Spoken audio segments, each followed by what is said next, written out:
cortado el diálogo porque estábamos hablando mal de algunos. No vamos a dar los nombres.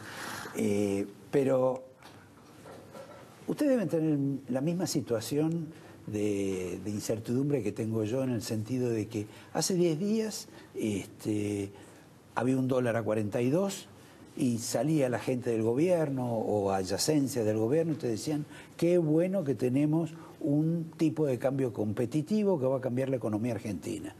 Después bajó a 36 y te vienen diciendo más o menos lo mismo. Entonces es como un poco raro eso, ¿no? Sí, sí, sobre todo porque no es planeado, no es que lo buscaste y decís quiero ser más competitivo, entonces busco un tipo de cambio. La verdad que te llevó el mercado. Te llevó el mercado de un lado y del otro. Te llevó el mercado al principio a apreciar tu tipo de cambio. Argentina tenía un dólar 17, 18, 20, que no era real, no era acorde a la economía argentina. Vos veías los argentinos comiendo o yendo por un día a Chile, o en Rusia 50.000 argentinos, etcétera. Decían, no es normal con el nivel de pobreza que Argentina sea un país de ingreso tan alto en dólares a eso. Y hoy el mercado te corrió del otro lado. Por eso, si es tranquilidad o no tranquilidad, yo lo planteo en dos aspectos. Primero, como hombre de mercado, siempre mucho más importante que el precio es el volumen con el que opera. Vos lo convalidás si hay volumen. Hoy hablábamos de un amigo común que yo cito mucho, que es de Pablo. De Pablo dice que va una vez un tipo a una ferretería a comprar un tornillo. Y dice, ¿cuánto vale este tornillo? 100 pesos. Chorro, en la ferretería de enfrente está 80. Bueno, cómprelo enfrente. No, pero se agotó. Bueno, a mí cuando se me agote también lo pongo en 80. Las cosas valen de acuerdo a dónde consigo la mercadería y dónde no la consigo. De 30 a 40 subió casi sin volumen.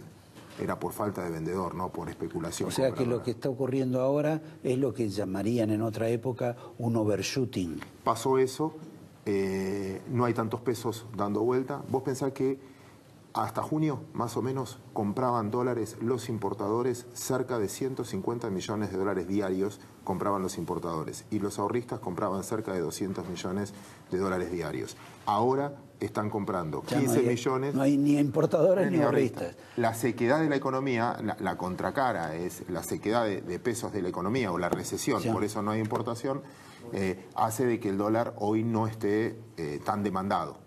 Ahora, también otro fenómeno que ocurrió es que el gobierno le echaba la culpa a contingencias externas, que eran ciertas, pero bueno, parecía que acá afectaban más que en otros lados. Ahora, anteayer o el jueves, viernes pasado, se dieron contingencias externas complicadísimas y la Argentina funcionó al revés, empezaron a subir los mercados.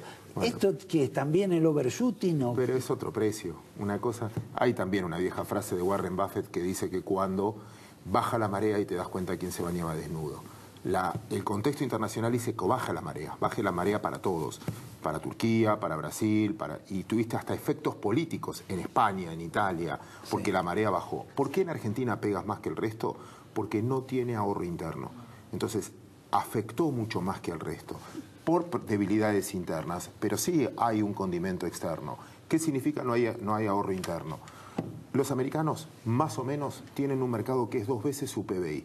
Cada vez que hay problemas, vos, yo, la mayoría ahorran dólares, nosotros le financiamos a ellos su déficit.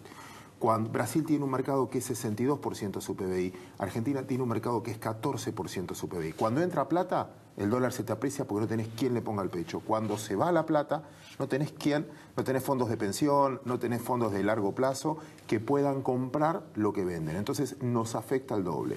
Es como que yo te pregunte a vos, ¿cuánto vale tu casa? Un montón. Cualquier cosa. Un montón. ¿Cuánto vale tu casa si la tenés que vender sí o sí mañana? Lo que decida el comprador. Eso nos pasa a nosotros, con el dólar, con los bonos, con las acciones, con todos los activos financieros. Cuando entra plata, hay poco y suben un montón, que es lo que pasó en Argentina. Quizás por efecto de la expectativa de cambio pasó en el 2015, a pesar de que los datos macroeconómicos eran muy malos, los mercados pagaban a cuenta. Y ahora cuando se van donde hay un comprador. Por eso la baja es tan violenta y genera este estado de ánimo diario. Ahora, no tenés actividad económica o se cayó mucho la actividad económica, tenés un dólar medianamente estabilizado, tenés altas tasas de interés, pero esto es un sistema, digamos, de corto o mediano plazo. Tal cual. En algún momento ¿Cuánto dura eso? No puede durar mucho porque estas tasas de interés son Ahora, muy complicadas. ¿qué es mucho? Porque la verdad, viste, yo quiero saber... La expectativa, también uno confunde lo que quiere que pase. Son 2 o 3 meses hasta fin de año donde tenés una entrada incluso de dólares mayores. Vos tenés por un lado que ahora el dólar coquetea más con la banda de abajo, que es muy probable que en algún momento tengan que comprar, como compran dólares, emiten pesos para comprar esos dólares, como eso sucede, quizás tienen un poquito más de pesos en la calle y no los tengan que sacar vía LELIQ. Mañana tenemos un vencimiento bastante importante del EVA que no se va a renovar y ahí vamos a testear cuánto va dólar y cuánto realmente se queda en la economía y eso puede generar... Bueno, pero la tendencia es que se quede en la economía. Ojalá. Mejor dicho, se quede en el mercado financiero. Porque la tasa de interés es una consecuencia. Porque vos me decís, la inflación que se va a conocer ahora, no sé, será del 6, del 7% mensual, anualizada, y es la tasa de interés que te pagan las LELIQ. Y si yo tomo la inflación proyectada según presupuesto... Este mes, pues si tenemos 7% todos los meses... Por eso, pero por eso la LELIQ es de 7 días. Ahora, si voy a la LECAP o voy a la LEVAC, te están rindiendo en el mercado secundario 52, 50, 48, con una inflación esperada del 45, la tasa de interés es la consecuencia de la inflación. Es la consecuencia de qué tengo que hacer para que la gente retenga pesos y no desprecie tanto al peso como lo está haciendo. Por eso me parece que la tasa de interés en este caso es una consecuencia. Si logran dominar la inflación y vos ves que empieza a bajar, le tiraría un poquito de aire a la economía. Por eso ponen bandas cambiarias, para también darle horizontes a los exportadores o al que sustituye importación para que arranque una transformación o otra economía, ¿no? Ahora, de todas estas medidas que tomaron nuevas dentro del acuerdo, de este segundo acuerdo con el fondo, ¿cuál es la medida madre de todo esto? Yo creo que para mí, no estoy en el gobierno, estoy interpretando lo que creo, la variación diaria del dólar generaba una inestabilidad fenomenal en los estados de ánimo de todos. Generaba que la gente se paralice, generaba, vos querés, independientemente del tipo de cambio, bueno, basta, ¿cuánto vale? 30, 35, 40, ¿cuánto vale? Basta. Entonces, lo que hicieron primero es controlar esa variable a un costo muy alto. Peor era para mí dejarlo flotar libremente como estaba flotando, que creo que era el primer arreglo con el fondo. En el segundo arreglo con el fondo es muy distinto. En el primer arreglo con el fondo era precautorio y te iban dando la plata a cuentagotas si cumplías un montón de condiciones. Ahora este arreglo con el fondo es, te adelanto el dinero, con lo cual me tenés que explicar después si lo hiciste bien o mal, pero no, ya lo tenés vos. Entonces, antes la dominaba el fondo, ahora entra la tesorería argentina y para mí tienen un poquitito más de dominio de la situación para tomar decisiones sin tener que explicar cada 15 minutos lo que van haciendo. Ahora, Claudio, cuando Caputo se hizo cargo del Banco Central, y ya, bueno, una movida que ya venía de antes, pero de cualquier modo se planteó como una revolución y como que Caputo nos había salvado del mayor desastre y se convirtió, digamos, en el niño preferido de Mauricio, en algo sorprendente para todo el mundo, cuando no era una persona, digamos, de comunión diaria con Mauricio. De repente se nos vino abajo, estamos hablando en un periodo bastante corto. Ahora con Sanleris está como ocurriendo lo mismo, en junta con Duhovne. ¿Esto qué tipo de posibilidad le ves? Y de que estos muchachos mantengan su prestigio, su fama en todo este asunto. Porque yo leo economistas, que vos también lees, qué sé yo. Respeto mucho. Bueno, vos tuviste y te vi con Santangelo, un tipo que respeto Bueno, un en montón. general todo el mundo está como en cualquier momento se cae el techo de la casa. La pregunta es, si no hacías esto, ¿qué? ¿Cuál era el plan B? ¿Cuál era el plan C o lo que fuera? ¿Qué podías haber hecho en algo que ya no te salva una persona?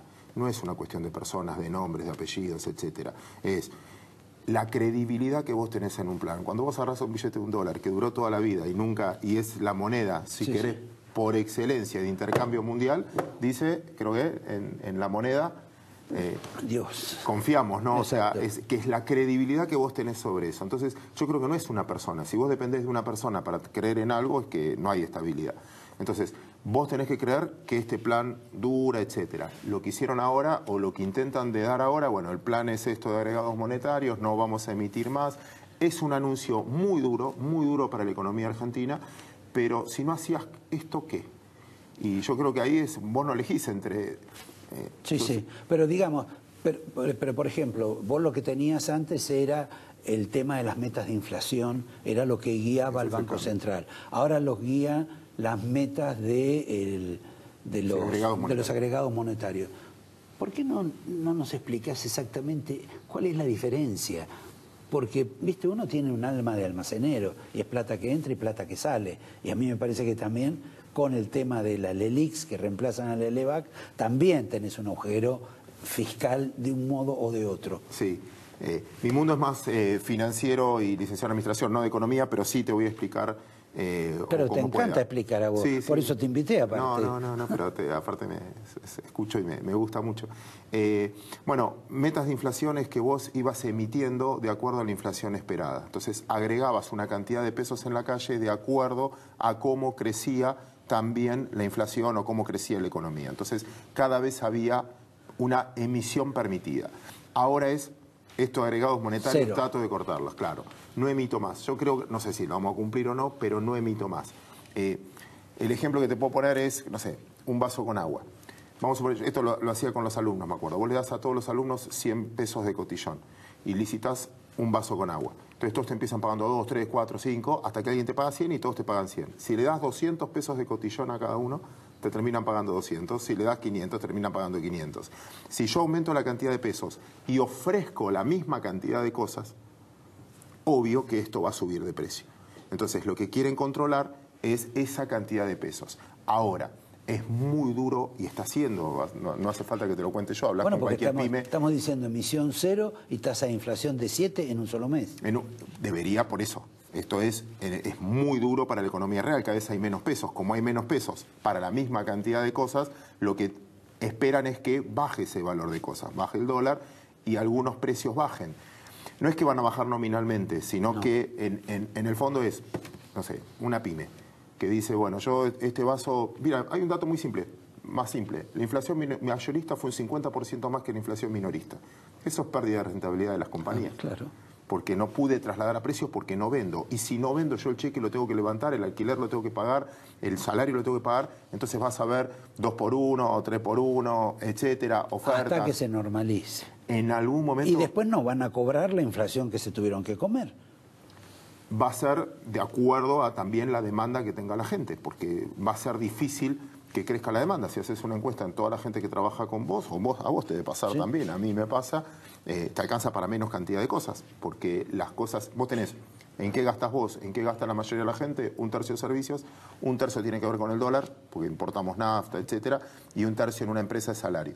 Entonces, lo único que quizás está creciendo menos, y eso es lo doloroso en la economía, es el salario. Los otros 2 tercios te está pegando. Entonces, el salario no me sube y 2 tercios me suben, tengo un menor poder adquisitivo, que es esa sensación de recesión. Sensación no, la recesión que estamos viviendo. Pero también eso, a mí... Bueno, recesión con inflación. Digamos que es un fenómeno bastante desagradable. Que bueno, es la sensación térmica. Pero también depende, no es tan... Depende del rubro, hay rubros que caminan, hay rubros que empezaron a caminar que tienen que ver con el tipo de cambio. Sí, bueno, pero no parece que me hablaras como un funcionario que te dicen, no, ahora esto es distinto. Y bueno, si es distinto, ¿por qué no lo hiciste en 3 años? No, bueno, es una de las cosas que ahora, se critica fuertemente. Digamos, para redondear en este esquema, uno observa las críticas, las sospechas que tienen los profesionales de la economía, digamos, marcados como libre empresarios, neoliberales, etcétera. Y pueden coincidir en que había que hacer algo de esto porque el dólar realmente le come la cabeza a los argentinos. Ahora, la gente de Cristina, que te habla de que hay que romper con el fondo que es el único que te prestó, ¿qué es lo que quieren? No pagar. Sí, igual, yo no sé, ahí sabes más vos, yo te preguntaría no, vos. Yo lo leo por los diarios, ellos dicen... Quizás es una observación más política que económica. Desde el punto de vista del fondo, uno siempre también pregunta lo mismo. Decís, bueno, si vos gastás más de lo que te ingresa, yo sé que la familia, los países es la suma de todos nosotros. Si vos gastás más de lo que te ingresa, ¿qué haces? Y usás la tarjeta de crédito. Bueno, que te endeudás porque sos de derecha, porque sos liberal, no. Te endeudás porque no te queda otra, que es ganar tiempo. ¿Qué haces lo segundo? Y trato de regular los gastos. ¿Qué sos? ¿Ajustador? No, no tengo otra. Me encantaría vivir mejor, pero no tengo otra. El fondo es el prestamista de última instancia. Llegamos ahí porque las otras cosas nos salieron mal. O sea, no es que fuiste a buscarlo porque es una solución. No. Fue el prestamista de última instancia. Porque era el último que te quedaba. Y yo creo que hay un par de cosas que me gusta marcar. Desde el lado de decir, no sé, que todo lo que arreglan con el fondo está todo un desastre. Y vos ves países que les costó un montón, Egipto, México mismo, Grecia, que hoy crece, que tiene superávit fiscal. No le costó. Pero tenían tipo de cambio fijo, como Argentina en el 2001, con lo cual tenía que deflacionar la economía, que también es un prestamista, pero también tenemos una imagen política del fondo que en algunos casos acá te adelantó la plata y se corre un poco. Yo no tengo ganas de ser, al menos yo, o tengo ganas de ser un poquito más positivo de cara de que las cosas se pueden dar vuelta. Por ser positivo, te vamos a dar el vino de la casa, te vamos a dar el marcador y vos nos vas a dar... El libro del anteúltimo Premio Nobel de Economía me gustó mucho, Portarse Mal, de Richard Thaler, que es un poco la teoría del comportamiento humano, más que la economía, que es una ciencia social, la economía, y me gustó bastante. Sí. Ese Richard Thaler fue Premio Nobel de Economía, el anterior, y tiene que ver con el comportamiento irracional en la vida económica. Debe ser un estudio sobre los argentinos. Te agradezco, Claudio. En un minuto lo vemos acá a Federico Tejero, que nos va a contar... Vamos a hablar con él. Con relación al tema del gasto, las excentricidades, los desopilantes gastos que tiene la ciudad de Buenos Aires, donde nos meten impuestos importantes, donde nos ponen en deuda